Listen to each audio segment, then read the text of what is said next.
Good evening, viewers. I am ALANA NADIR with the regional news for tonight. We begin with an update on the existing gang situation in Haiti, where a notorious gang leader has called for the United Nations and the United States to break ties with the country's government in order to help liberate the country. The leader of the G9 family and allies, a federation of 9 violent gangs that control much of Port-au-Prince, issued an appeal during a news conference on Wednesday in La Saline, one of the capital's poorest areas. The G9 controls the entire section of the capital and have been accused of assassination and mass killings, including the murder of infants. The grouping of gangs is also accused of burning neighborhoods to the ground, forcing thousands to flee, and demanding extortion payments from businesses. Those who do not comply see their businesses looted or the owners killed. Insecurity in Haiti, which was already experiencing economic and political crisis, has spiraled since President Jovenel Moïse was assassinated in July.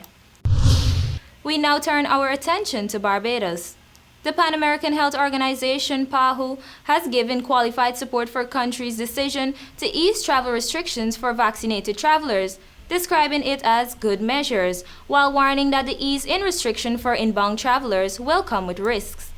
During the weekly press conference on Wednesday, PAHO Director of Health Emergency said it was important to know that vaccinated individuals were better protected from the virus.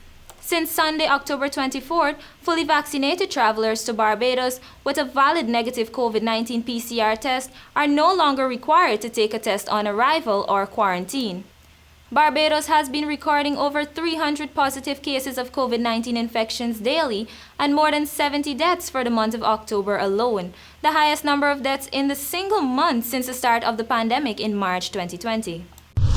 Now for news from neighboring Brazil. Of the more than 100 countries that committed to ending deforestation by 2030 in Glasgow this week, one country was particularly welcomed: Brazil. Not only is the Latin American nation home to 60% of the world's largest rainforest, but the destruction of Brazil's Amazon has soared since far-right President Jair Bolsonaro took office in January 2019. If there is to be any prospect of meeting that 2030 target, the world needs Brazil on board. That's why statesmen like U.S. climate envoy John Kerry applauded the country when Brazil's environment minister announced on Monday at COP26 an ambition to end illegal deforestation 2 years ahead of the schedule by 2028. Last year in Brazil, a forested area the size of Lebanon was cleared from the Amazon, and although there may be a slight relative in the fall 2021, deforestation remains at a level not seen since 2008. We end tonight's regional news in Jamaica. Dancehall entertainer Popcorn was slapped with $10,000 fine after pleading guilty to several road traffic violations in traffic court in St. Thomas on Thursday.